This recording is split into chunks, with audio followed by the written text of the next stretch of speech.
Have you ridden the bike again since then? Not yet. I've ridden a bike in Florida, but it was not a cycle, like a road bike. Did you have a little PTSD? No. Surprisingly, I think I might have PTSD when I ride again in April, just because I'm clipped in on the bike that I was riding in Florida. Yeah. That I wasn't, I could put my foot down. I would not have broken my arm if I could have put my foot down. Was it in a race? No, we were just riding casually about 12 miles per hour. And there was 4 of us. And I was riding next to a teenager, a guy whose son goes to my church. And so I'm just talking to him and whatnot. And as he was riding, there was some trees that like kind of flustered him, like just an outgrowth of some trees. And he started to wobble. And when he did, he just collided right into me. And we were side by side. So if he was in front of me, I would have been able to react. I would have hit my brakes and whatnot. But because he fell onto me, the natural reaction was like I was trying to clip out, but it was happening too fast. So I put my hand down. And when I did, his weight and my weight, and it just snapped. And I was on the ground. And I was like, I knew. And here's the thing. I've prided myself my entire life that I haven't broke a bone in my body. And I was on the ground and I was like, I know something's broken. I know it. And I was still attached to my bike. So I had to clip out and then kick my bike away. And when I rolled over, I saw that my compound fracture. Beautiful. So I started like just yelling, guys, I broke, because they were still riding on, except the kid, he had gotten up. I bet he felt so bad. Oh, yeah. He was like, I'm sorry. It wasn't my fault. I didn't. So, yeah. And you just flopping. Yeah, I'm just like, I just couldn't believe, I was in so much shock. And the idea that this was a day before I was supposed to go back to work, right? There's easier ways to get a day off, an extra day off, than breaking your arm. So they got me in the ambulance. I was in the hospital for about, 3 or 4 hours at the trauma center. And what was weird was they were like, we're gonna have to do surgery. This is a bad break. I was thinking they were gonna just be able to put it in a cast and I'd be able to go preach the next day. They were like, no, we're gonna have to have surgery. And the doctor that did it, it was like they were wheeling me in at 11:30 at night.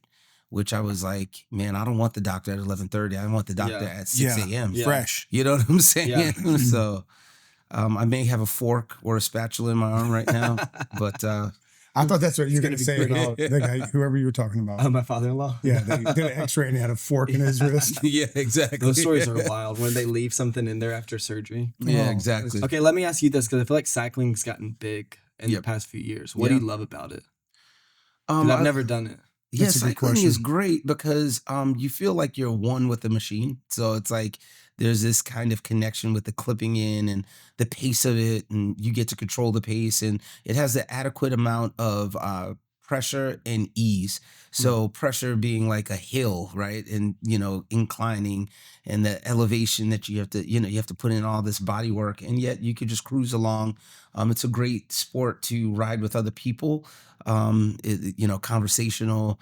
It's expensive, but it's a cool sport. Yeah. When we lived in Mill Valley, there were bikers just north of San Francisco. Oh, they were. It was like a biking mecca for Oh, people, yeah. I guess. It's crazy. There's a I think culture. it's most like urban cities too, right? Absolutely. Yeah. There's a culture to it. There's, it's great cardio. So it's something, there's guys that are like 70, 75 still out riding. It's great. Yeah. Low impact on your knees and everything like that. And yet it works your core, works your lower body. It's And you're amazing. outside. And you're outside. I just don't want to wear the shorts. Oh, just call it Mandex. If you I call it wanna Mandex, it's okay. That But whole when I see outfit, guys come out, it's just pretty fly. Like you got a really nice outfit. 100%. Yeah. We'll come out. No, we're gonna flex. We're gonna come out with a fit that's gonna go crazy. This If you're gonna wear Mandex, Mandex, you got to flex. I think I would get like an American flag. I go total American flag. Mandex. But the thing is, when guys, aren't wearing like a real kit, we're like, yeah, that's a fraud cyclist. That's a go ride your bike. Like he's got on some cargo shorts. Yeah, exactly. Some jeans with some jean shorts and a t-shirt or a tape, or like cornball. Cornball. Yeah. Hey, listen, we got to ask this question. I don't know when we started this, but whenever somebody's on here, we ask them, what's the top restaurants, right? What's the top restaurants in your city? You live in one of the greatest, if not the greatest city on the planet. Yep. What's your, give me like, what is the restaurant? What did Chris say his was? Well, the past 2 guests that we've interviewed are from Ohio. No. So we got the culinary choices were culinary profound, I'm mecca sure. I think of we the got world. Geta, which is like their sausage and oats in Cincinnati, and then Skyline Chili, which is their like chocolate cinnamon chili. I can't believe they even said Skyline because that's so retail. So like you eating chili at the retail spot off of 74 Interstate 74 whatever. That's kind of corny. Yeah. So what's New York at? Because we know it's good. Well, it's got a lot, right? So it depends on what borough or what's your favorite? Give us your neighborhood spot. My favorite to eat is Thai food on 83rd in Amsterdam at a place called Land. That is just amazing home style Thai food in a slither. There's probably about 20 seats in it. Nice dining, but those are the best spots. It's just amazing. That's my jam. But then for Italian, I'd go to Locanda Verde in Tribeca. If I'm in Soho, there's a number of places that I like to eat. I like Cafe Dante, which is amazing. You could go to the corner store if you want something a little bit bougie and elevated and want to be like, oh yeah, I ate where Taylor Swift. A little Instagram moment. Yeah, you know what I'm saying? A little Instagram. What about Mediterranean? Mediterranean, Medusa is a great spot to go to. What about dim sum? Dim sum. I'd probably go to Koreatown and go to Kiljap. I think that's the name of the place. But I do like dim sum. Pizza. You could go to Lucia in Soho or Prince Street Pizza. Prince Street. Yeah, Prince Street is pretty awesome. Yeah, those are my two favorites. What about just for a good sandwich? Cafe Havana in Soho. Cuban sandwich? Yeah. Oh. We got a sandwich spot to take you when you come to Nashville. Oh, really? Yeah. Turkey and the Wolf. Turkey and the Wolf? And East Nashville. That sounds pretty awesome. It's just a cinder block building, but it's insane. No way. It's some guys, I think they're chefs out of New Orleans, right? It's based out of New Orleans, but it's just like Michelin rated chefs that want to break from their career. They just come and sling sandwiches. And No they way. are fantastic. Yeah, let's get into that. Yeah. Let's get into that. Yeah. They're so good. For Jamaican food, you want to go to Miss Lily's? Because I've never had Jamaican food. This is what I'm saying. Let's go to East Village and go get this Miss Lily's. It's amazing, man. Budokan for upscale Asian food is great if you want that fusion. But Nashville's starting to pick up crazy food Really? scene. Oh, bro, they opened like 18 restaurants this past month. That's crazy. Yeah, it's a good problem because it's hard to keep up with everything. Yeah, but that's I what love you that. want. But yeah, I always want someplace to go. You don't want want to week. feel like you've got 5 spots to choose from. No, I want to go someplace every week. So find something new to go to. One of the things I love about you, I want to talk to you about, I was telling Nathan, I was like, you are so intentional when it comes to relationships. Oh, thanks, man. You are. But the thing is, I was telling him, one of the things I love about you is that you're obviously intentional with the relationships we have in the church space. Yep. But I've always loved and admired how intentional you are with friends, even outside of the church space. Yeah. And how you prioritize that. You're not just hanging out with just a bunch of pastors, in a green room, but like you got to be out in the streets and you got to go out there and hang with some people. These streets. But talk about that a little bit. Where'd that come from? Well, I've always enjoyed making friends with people because people are fascinating and I'm extremely curious about what's going on behind most people's eyeballs. But I think if you're going to be a great leader, you have to have a good balance of the righteous and the ratchet, right? Yeah. If you hang out with too many righteous people, you'll become a Pharisee. If you hang out with too many ratchet people, you can become... You're going to look ratchet. Exactly. So I think that there's You end up in the newspaper in jail. End up in the newspaper. But not that my friends that are unchurched are ratchet. But I think I feel like I need the balance. And I think that people that are involved in Christian leadership often do not interface with people on a regular basis without strings attached. Now, that's not entirely, there's always a little bit of a motive as a Christian that you hope that everybody will be saved, right? But I don't go into all of my friendships with people that are of a different faith or of no faith at all, thinking that I'm going to evangelize. I got to close the deal. Project. Yeah, exactly. I would rather have a lived theology of friendship that allows people to either migrate toward my beliefs or whatever. But I love it because I really do want to be a good, meaningful friend to as many people as possible. Yeah. And the challenge is always stratification. So people are like, oh, you have so many friends. How do you keep it? Well, in my brain, I have it very well stratified on where everybody lands and how to create unique experiences with people so that everybody's getting a version of you that's authentic and that's not fake, but there's a little special flow, right? Yeah, like, cool. not everybody is like, oh yeah, he told me that. Oh yeah, I know that. It's always kind of like, well, what's the way that I could connect with you as a human that feels unique and refreshing? So yeah, man. Are you an executive leader looking to level up? Or are you leading a team that could use a crash course into effective leadership? Our Leadership Masterclass teaches 7 essential leadership skills that you can implement immediately with your team. These are practical, proven strategies to help you lead with clarity and confidence. If you're ready to transform your leadership, sign up today at sidecarleader.com and get started with resources that you can use right away. That's really cool. That's awesome. Do you think that, you think Christian leaders oftentimes when they don't have that, and they live in sort of an echo chamber or a bubble, that they lose relevancy in their leadership and maybe even in their teaching or communicating? Well, I don't want to make a broad brush statement and say that they might lose relevance because they're people that are very well read and they have a pulse on what's happening. But I don't think if you don't humanize your ability to connect with people, I do think that you lose something. And I think the challenge for many pastors, especially as the churches get big, is that they move away from regular people. Yeah. So it's like you are a little bit out of touch because not everybody, I can sense it in people's preaching because they presume that the way people are is always extreme. Like they don't love God and they're this and that. There are very logical people that do not ascribe to anything Christian that have a very sort of moral way of looking at the world, convictions, that are wonderful people. That are wonderful people that have better marriages than many people, are better fathers and better, mothers and so on.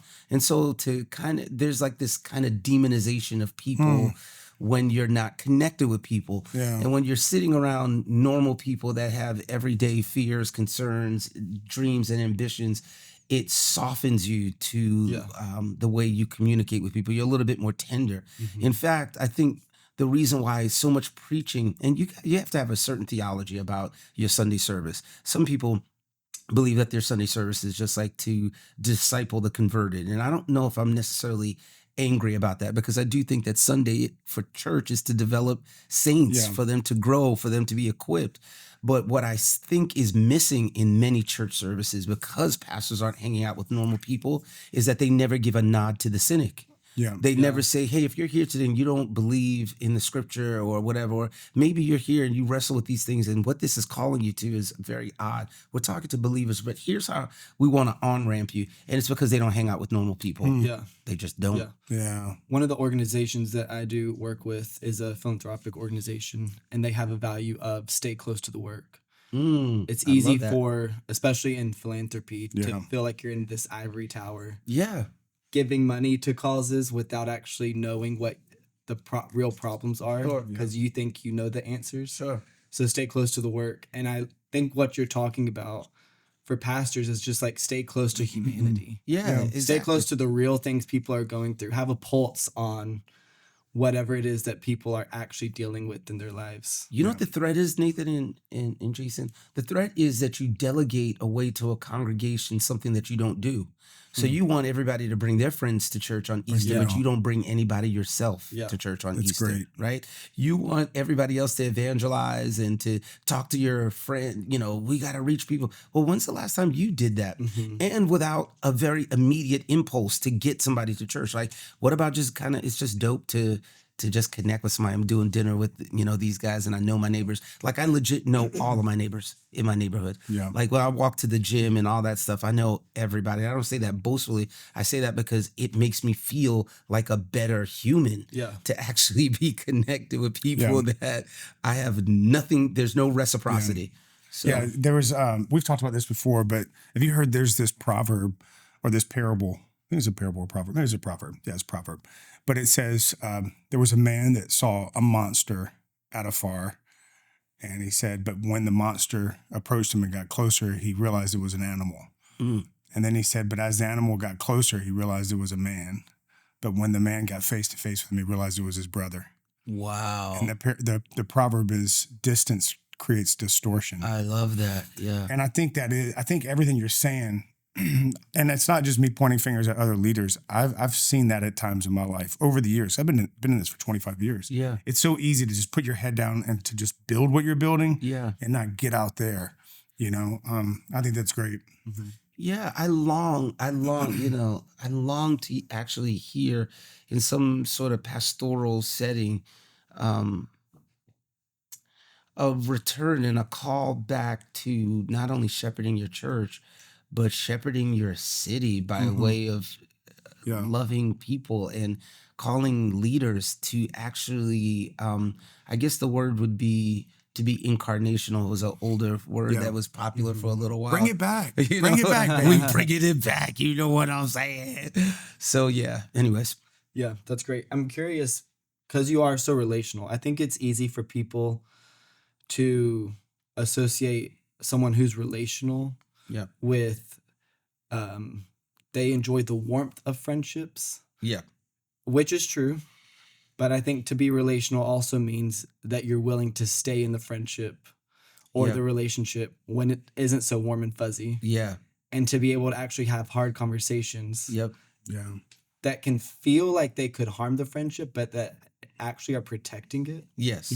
So I'm curious. And enriching it as well. Yeah. So I'm curious to hear from you. How do you have any frameworks, or how do you manage the difficult conversations if it's in friendships, relationships, leadership? Well, I don't trust anybody long-term if we have no conflict, right? Like a friendship that we don't get into some beef, I'm probably a little bit insecure about. I totally agree with you on that. Do you really? I remember writing weird, down right? what I want in a friend one time. We were on a refuge trip and I did this. And I wrote down that the people that I feel the safest around are the ones I know will have some beef with me. Yeah, the wounds from a friend, right? They're not going to run. Proverbs. I need that for a long-term friendship. I like to, think about the people that are closest to me. So a great friendship has healthy celebrations and hard conversations. Mm-hmm. Healthy celebrations and hard conversations, because I think you need both, right? I think that's what. So the three characteristics I think in leading, which I recently did this with my boy Justin Miller. Shout out J Mill. What a great guy. Oh, he's amazing. But you have to have tone, timing, and tact.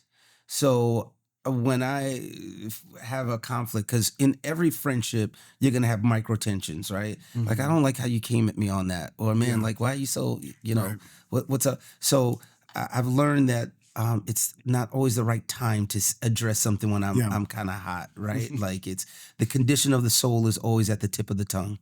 And if my soul is kind of off, my tongue is going to tell it, right? Mm-hmm. So I'm always trying to monitor my own soul first. So a phrase that I use in friendships about conflict is, I'm going to sit with that. I'm going to sit with that. Sometimes in my friendship with Justin, we'll say something like, hey, you just said something, double click on that, bro. Like, let's double down on that. Yeah, let's double down, double click on that, open that up a little bit. And so the tone always has to be right, because the way a person sounds, right, it is a big deal. A soft answer turns away wrath, is what the proverb says. And so, and then tact. Tact is just a principle that people just overlook. You don't have tact. Your king clap back. Like, yo, why you clapping back like that, dog? Like, have some tact in your approach. Have some dignity. I can receive you well if you know the wavelength that I communicate on. But I don't trust anybody that I don't have a little beef with at some point. We have some conflict. I actually want to test it. Will you walk away? Yeah. It's like Jesus looking at people and saying, hey, are you going to go too? Like, that humanity of, will you stay? Here at Sidecar Leader, we don't just develop content that we hope adds value to you. Our bread and butter is really our coaching. If you're feeling stuck as a leader, whether you're navigating growth, strategic planning, staffing decisions, or tackling your toughest priorities, our one-on-one coaching sessions are here to guide you. Together, we'll identify the strategies and steps that will take your leadership to the next level. It's time to invest in your growth because your vision and your team deserve it. If you're ready to get started, you can visit sidecarleader.com/coaching. We can't wait to work alongside of you. Yeah. We've talked about this a lot, like resetting, when you look at the friends that you have, the people that are in your life that have been there for a while, like, are you able to get into a disagreement with them, a conflict, some confrontational moment? I have some friends that I'm afraid of doing that to this day. Yeah, and then the thought of like, there's two types of, we say this about people that work for you. There's two types of employees whenever they quit. One is you're like, oh, thank you so much, God bless you. And the other one, you get up and you walk into the hallway and you throw up a little bit because you don't want them to leave. Yeah. I think there's friends like that too. Yeah. Yes.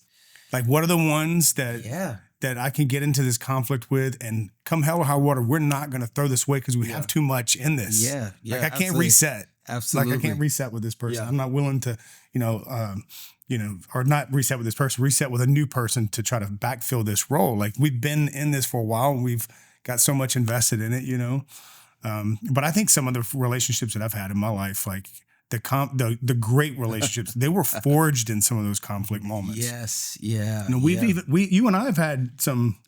It was funny as you were talking about conflict in ours. Whenever I have been the perpetrator of the conflict, I know it's because the timing is wrong. Yeah, it's a big Something deal. happens and I feel it and I say it. Yeah. And as soon as I say it, that didn't land right, and it was wrong. It was wrong to say it in that time. Do you remember that? I'm so bad with like addresses in scripture in the Old Testament, but do you remember the story where Absalom dies, and then the servant wants to, one of the soldiers wants to go and tell David, wants to bring the news to him, and I think it was Joab's like, yo man, it's not time. Yep. And you're not even the person who should do it. Yep. I do remember that. And he rushes, he gets there and he's got a funny run, I think. Remember? Yeah. It's like the most random detail. Yeah. But he gets in there and what does he do in the moment? And he's in the presence of the king. He waffles. It just doesn't. And does he get killed? Yeah. I think so. But I remember hearing somebody talk about that one time, and they said, they were talking about sometimes you have the right thing to say, but if you say it the wrong way, in the wrong time, now it's the wrong thing. Yeah. Absolutely. I think one of the things in my marriage, I try to do this, and working relationships with people, on team or whatever, is like I always try to ask, is this the right thing to say? Yeah. Is this the right time? Yep. Is this the right way? Yep. Should this even be said at all? Yeah. It's like. Yeah. And I think one of the questions I feel like I have to ask is, am I saying this because I just want to be right? That's a big deal, Or am I saying this because I want to actually restore whatever is here? Because if I know I'm still want to say this just to prove you wrong, I probably still need to wait a little bit before I say it. Yeah. Relationship dynamics, particularly between men, is very interesting. So I think so. How do you... A bunch of alphas in the room. Yeah, bro. Just strong personality. I mean, you're obviously a leader within your church, and because you're so relational, I would imagine that there's people on your team that you lead, but that you're also friends with. Yeah. So how do you navigate that duality? That's a really good question. Yeah.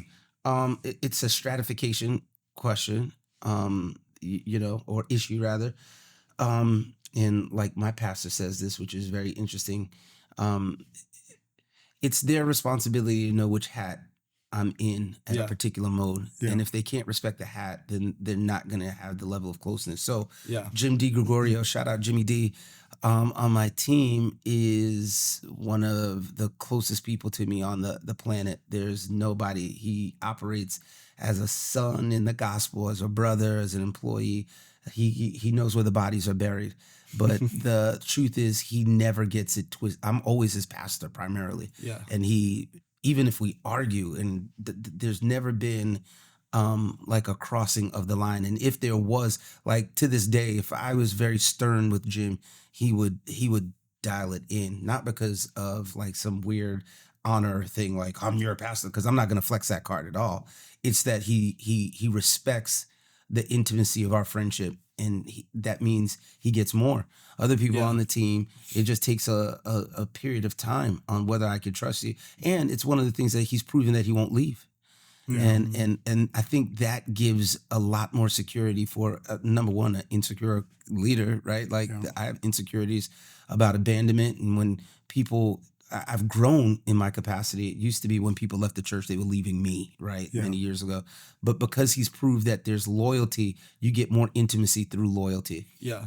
Yeah. That's great. Yeah. That's really good. So I'm curious, with people on your team, I'm just thinking there's a guy that we know in his 20s, became a young adult pastor. Sure. So he's pastoring people his age. Mm-hmm.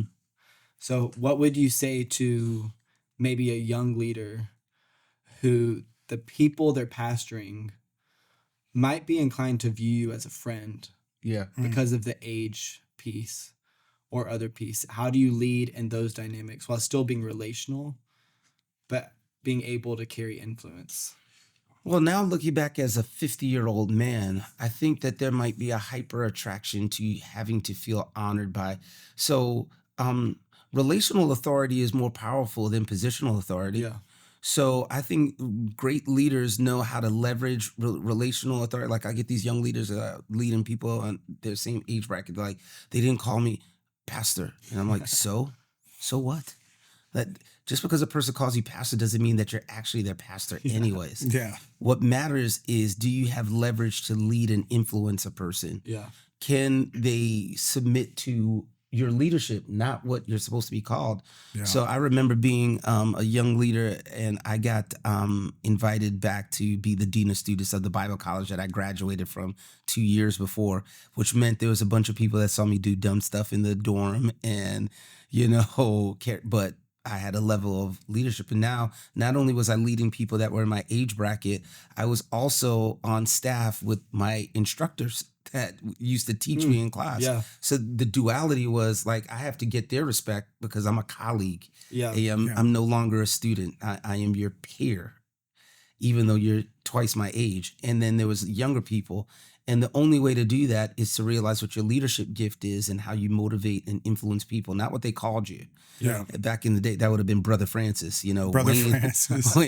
Elder. That's the title we're putting on this podcast. Brother Francis. So if a student didn't call me Brother Francis because we used to hang out and play basketball and it was Wayne, it was like, okay, now I have to figure out a way to motivate you so that you understand the culture of the organization more, that it's more aberrant for you to call me that because of the culture of but I'm not offended by that. I don't feel less of a leader.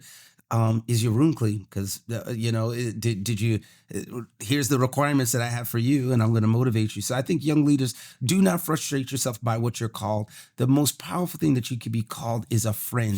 Jesus elevated a theology of friendship, and people reacted to his elevation of a theology of friendship that was healthy, and he changed the world. He did not change the world by recruiting people to just only be their rabbi necessarily. He came with, hey, greater love has no one than this, than to lay down your life for it. I no longer call you servants, man. I call you friend.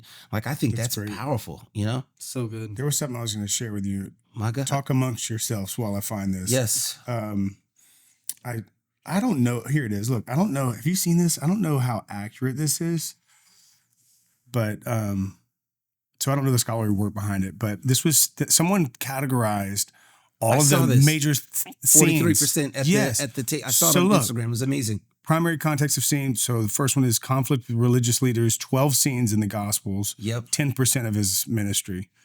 Travel, calling disciples, on the way, 14 scenes, 12%. Healings, miracles, and deliverances, 19 scenes or moments, 17%. Public teaching, sermons to crowds, 21 moments, 18%, and meals, tables, homes, hospitality, food setting with friends, 49 scenes, 43%. I love it. Of his ministry. I don't know the scholarly work behind it, so I can't put my stamp of approval on it, but it sounds accurate. It sounds very accurate. But I mean, think about it seems that. Proportionally correct. So I want to lead people there's a risk to it, man, because there's a commonality, there's a disrespect that could come, and so how do you handle that though? Is it just a conversation if that happens? If there was a book many years ago written called The Pitfall of Familiarity. My God. And how does Wayne Francis handle that if there's someone on the team that gets too familiar, doesn't put the right hat on, in that moment, how do you lead them? How do you manage that, pastor them? I think you just need to be direct and honest, right? Like, I think the idea, because you don't get to lay that card down twice, right? So the only example that I have is there's a guy on my team. He's not on my staff, but he was influential because he was hanging with me a whole lot. So everybody, there's an optic. So because of the optic, now he is now a key stakeholder. Yep. And we were cycling together. And when we're cycling, it's like, hey, Wayne, da-da-da. But at church, we'd be around, people that were trying to root and, younger people, whatnot. And he would always just be like, Wayne, this, that. It was like very common. So while we were riding one day, I said, hey, Stefan, let me just tell you something. I don't want you to call me Wayne in public anymore. When we're riding, we can do that. I don't have a thing. Here's what I need you. Can you partner with me? Because there are people that don't have the level of access to me that you do. So when we're in public, there are some people that I'm really trying to help them, not because I need it, but I am trying to honor the office of not only me, but our staff, which is young. And when you do that in the lobby, it kind of could confuse some people and think that they have the same level of access. So here's what I'm going to ask you to do. You don't even got to say pastor, just say PW, something that's a little bit more so that people can turn their brains a little bit. And can you partner with me on that and he was like, yeah, totally, man. No big deal. First of all, you have to let people know that you don't need it for your ego. Yeah. You need it for a culture perhaps, or you need it for other people, but not me. I don't care. Yeah. And there's some people in my church, they ain't never gonna be on some, hey, Pastor Wayne type of flow, but they are they are children. They're my brothers and my sisters. And I think that there could be an unhealthy exaltation of one role in the variety of roles in a church that has more to do with ego than it has to do with honor culture. I just didn't want other people to have the familiarity with me that I had with this one guy. I love that language of will you partner with me? Sure. It's like inviting them to help you with something. Will you partner with me and call me Bishop? Is your team ready to thrive? Do they have the resources and clarity that they need to succeed? In our team coaching sessions, we provide the tools and principles needed to drive health and growth, and most importantly, clarity in your organization. We believe that clarity brings the confidence to lead effectively. So many times we're too close to the problems to see them correctly. And through coaching, we're able to bring objectivity and no emotional attachment to help you see your organization clearly. Together, we'll develop a strategic path that empowers your team to implement best practices and take on new challenges with confidence. Let's unlock your team's potential. Want to learn more? Head over to sidecarleader.com/coaching and let's talk about your goals and how we can help you accomplish them. Hey, look, you talked for a little bit. You kind of started to meander into not leaning too heavily on your title or your role, but more so leading through influence. So Nathan and I were talking about this on the ride up here. You planted a church in New York, and then eventually merged in with Life Church. Yeah. And so how have you, this is the way I thought about it, how have you been so effective in leading from and influencing in the role that you're in now, where you're not the number one guy, though you're still pastoring your church in New York, your fingerprints are all over this church as well. And so I know it takes a lot of security from your lead pastor, from Pastor John, but how did you make that transition? And then how have you been able to influence and lead and impact still in a role that maybe you're not the number one guy? Well, that's a very, very good question, right? And I think part of it has to do with, first off, I think every pastor should have a pastor. Yeah, and if you are... Why? Because, well, my conviction is I never ask people to do or behave in a way that I don't.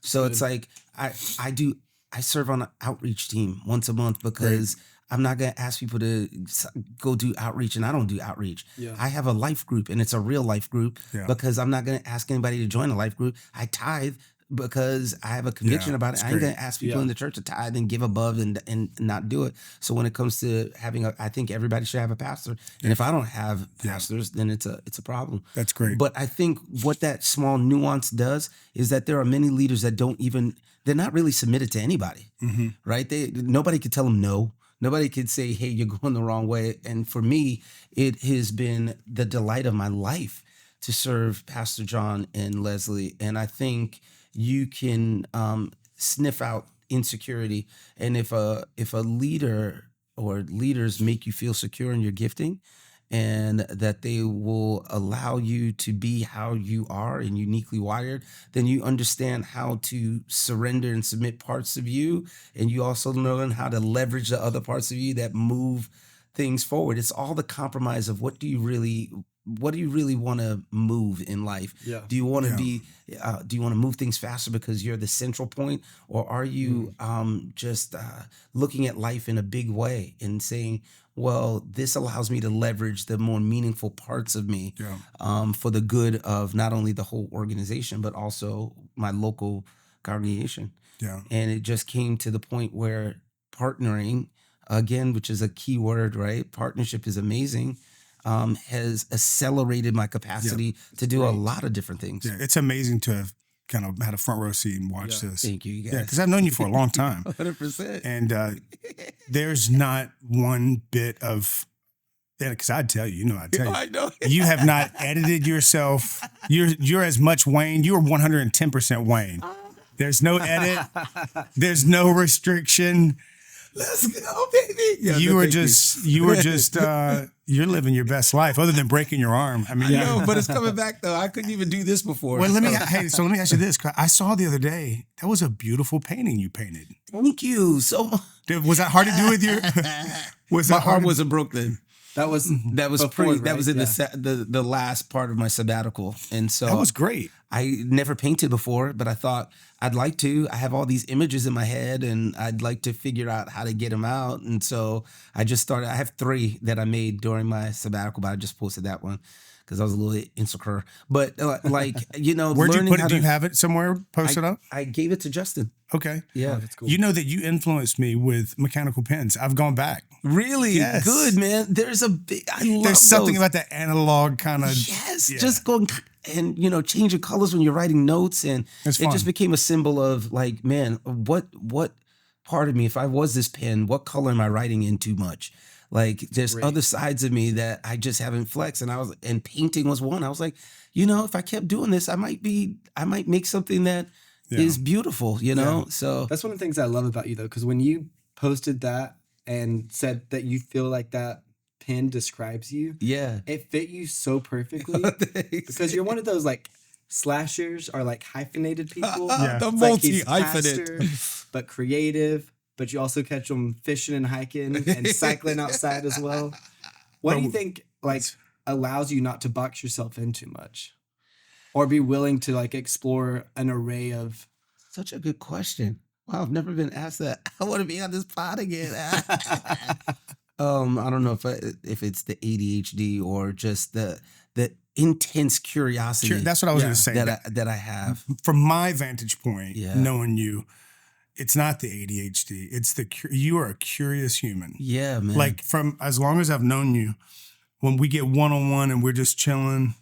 Yeah. We're at that mall sitting in that little cafe. Do you remember that? Yes. Yeah, it was a great time. And we're gonna cut through all the BS and you're gonna ask questions. Good questions. And we're gonna go the extra layers. Yeah, man. And I think you have such a curiosity and whatever, not just with people, but with life, with everything. What if your team had a clear roadmap for the next 12 months on what was most important? Complete with objectives, key metrics, owners, and deadlines. And not only that, but also the accountability to see the plan through. Through our team planning offsites, we're able to help you unlock and identify where you are, where you want to go, and how to get there. With a focus on goals, key metrics, and actionable strategies, we'll build a plan that keeps you on track all year and provide the accountability to ensure that you execute what you planned. If you plan your work and you work your plan will work if it's a good plan. If you're ready to set up your team for success, clarity, and a clear roadmap moving forward, you can go to sidecarleader.com/coaching and let's make your vision a reality. Yeah, and in this 5th decade now of my life, I really want to enhance that and to keep spinning the wheel and dabbling in different things and being around people that when I feel melancholy the most is when I'm not around people or things that are like challenging something or looking at the world differently. And so thank you for saying that. But I do think it's the curiosity. And too many people just don't there's nobody on the planet that doesn't want to be asked a question. If you want to get into intimacy, just start asking people questions. And they're like, I never thought of that. Nobody ever asked me that.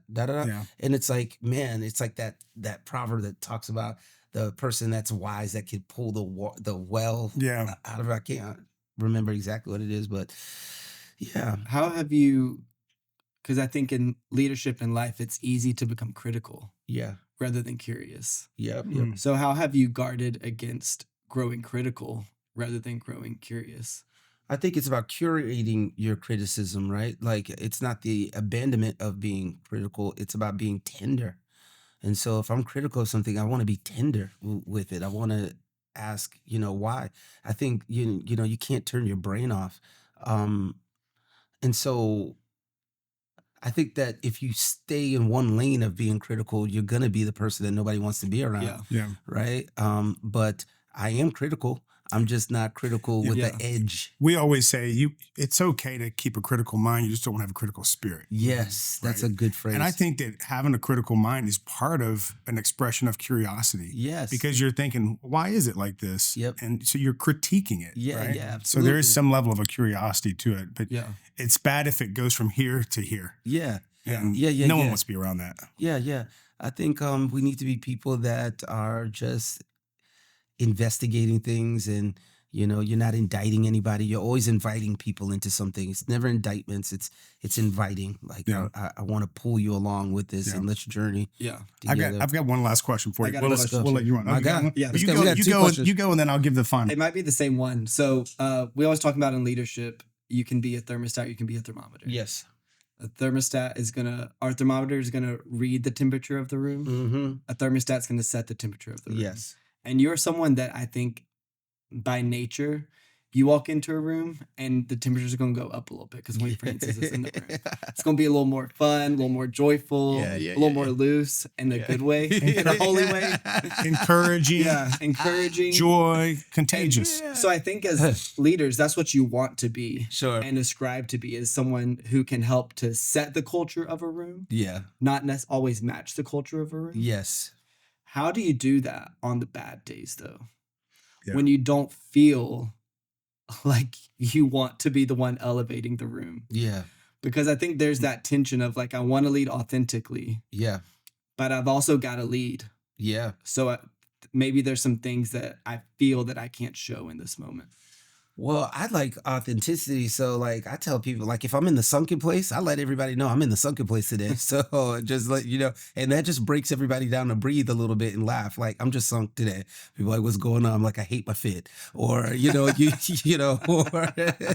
you're okay to have, we were talking about this the other day, is you can have a bad day. It just can't be every day. That's what I'm saying, right? You can have a sunken Sunday, but it can't be every Sunday. And I feel like you invite people into your sunkenness, not for them to be like, feeling it with you, but you just make it funny. Here's the thing. I have a really dark sense of humor as well. So that kind of helps to, just make fun of things. There's a way to even pull yourself out of, behaving in a way that feels natural to your personality. There's Sundays where I'm just like, I am not in the mood right now.